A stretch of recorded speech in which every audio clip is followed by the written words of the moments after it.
ভয়াবহ অর্থনৈতিক সংকটের মধ্যে গ্যাস বিদ্যুতের বিপর্যয়, দায় কার? একদিকে অর্থনীতিতে চাপ, মূল্যস্ফীতি, মানুষের ক্রয় ক্ষমতা কমে যাওয়া, ব্যবসা বাণিজ্যে অনিশ্চয়তা, বিনিয়োগে ধীরগতি। এরই মধ্যে নতুন করে সামনে এসেছে আরেকটি ভয়াবহ সংকট। গ্যাস নেই, বিদ্যুৎ নেই, কারখানা চলছে না, উৎপাদন কমছে, আর ঘরে ঘরে বাড়ছে লোডশেডিং। প্রিয় দর্শক, আমি মনিরা সুলতানা আছি আপনাদের ইউটিউব চ্যানেল দ্য ওপেন ফোরামে। প্রশ্ন হচ্ছে, এটি কি শুধুই সাময়িক একটি জ্বালানি সংকট, নাকি বাংলাদেশের অর্থনীতিতে আরো গভীর কোনো দুর্বলতা এই সংকটের মধ্যে দিয়ে প্রকাশ্যে চলে এসেছে? আর সবচেয়ে গুরুত্বপূর্ণ প্রশ্ন, যে সরকার ক্ষমতায় এসে বিদ্যুৎ ও জ্বালানি সংকট মোকাবেলার প্রতিশ্রুতি দিয়েছিল, সেই সরকার এখন কেন বলছে স্বাভাবিক হতে কত সময় লাগবে তা নিশ্চিত করে বলা যাচ্ছে না? আজকের বিশ্লেষণে আমরা দেখব গ্যাস সংকটের মূল কারণ কি, কেন বিদ্যুৎ কমে গেল, শিল্প উৎপাদন কেন অর্ধেকে নেমে এসেছে, এবং বিদ্যুৎ ও জ্বালানি মন্ত্রী ইকবাল হাসান মাহমুদ টুকুর অতীত দায়িত্বের সঙ্গে বর্তমান পরিস্থিতির কোনো তুলনা করা যায় কিনা। সংকটটা আসলে কতটা ভয়াবহ? সাম্প্রতিক কয়েকদিনের তথ্য অত্যন্ত ভয় পাওয়ার মতো। 11 আগস্ট রাতে দেশের মোট লোডশেডিং 3592 মেগাওয়াটে পৌঁছেছিল।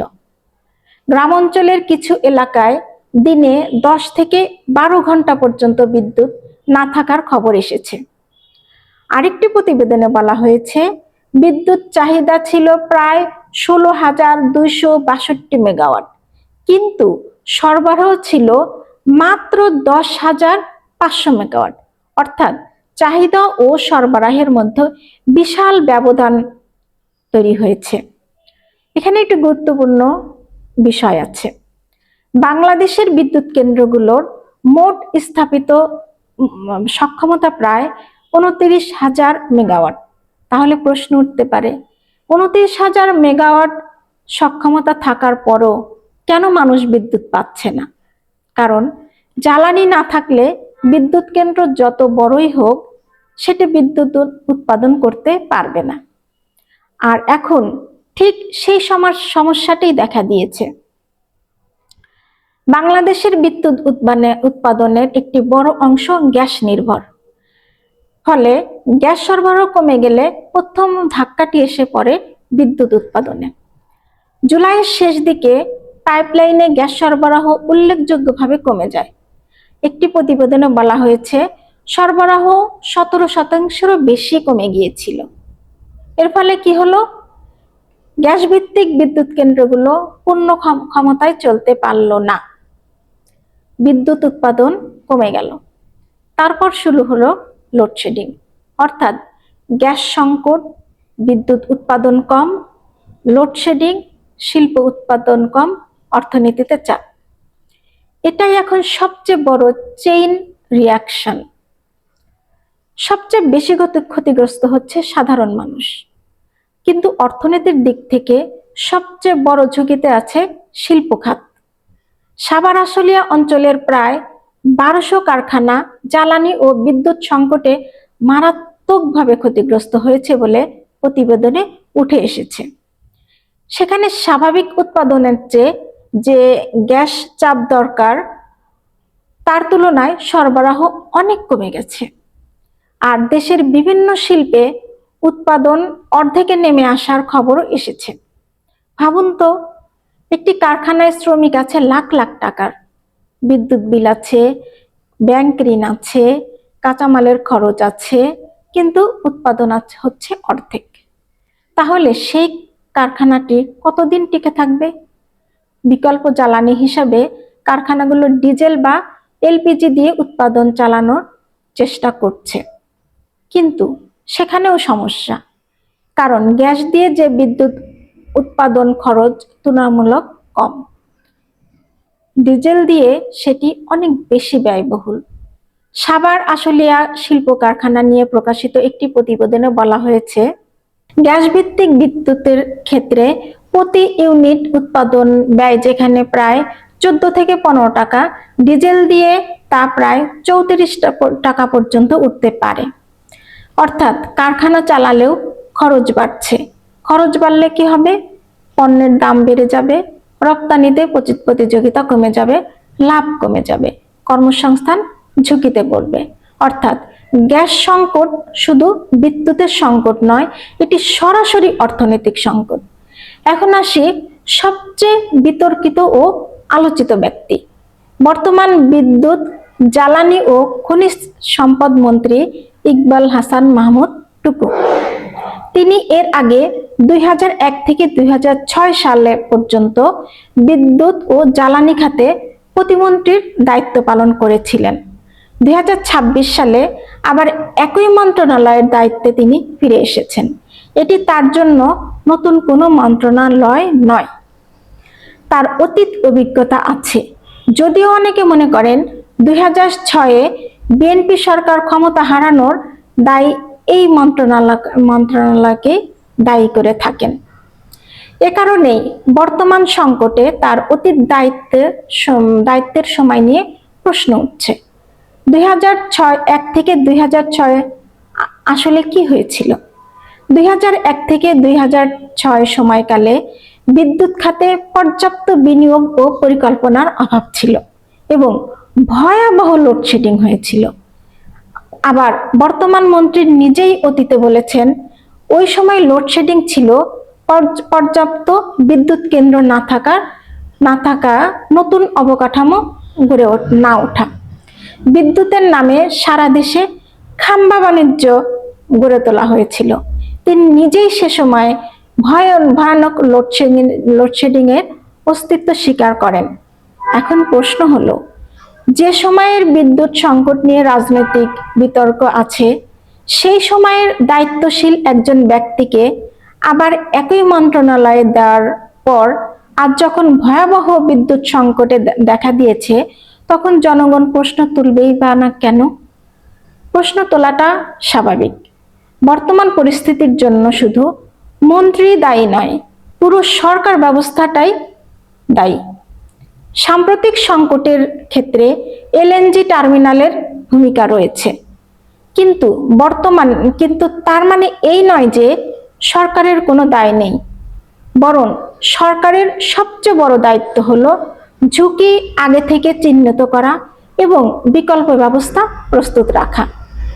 একটি এলএনজি টার্মিনাল বন্ধ হলে বিকল্প কি? গ্যাস আমদানি কিভাবে নিশ্চিত হবে? বিদ্যুৎ কেন্দ্রগুলোতে পর্যাপ্ত জ্বালানি মজুদ আছে কি? ডিজেল ও ফার্নেস অয়েল দিয়ে কতদিন বিকল্প উৎপাদন চালানো যাবে? শিল্প অঞ্চলকে কিভাবে অগ্রাধিকার দেওয়া হবে? এসব প্রশ্নের উত্তর জনগণ জানতে চায়। আরো একটি গুরুত্বপূর্ণ বিষয়,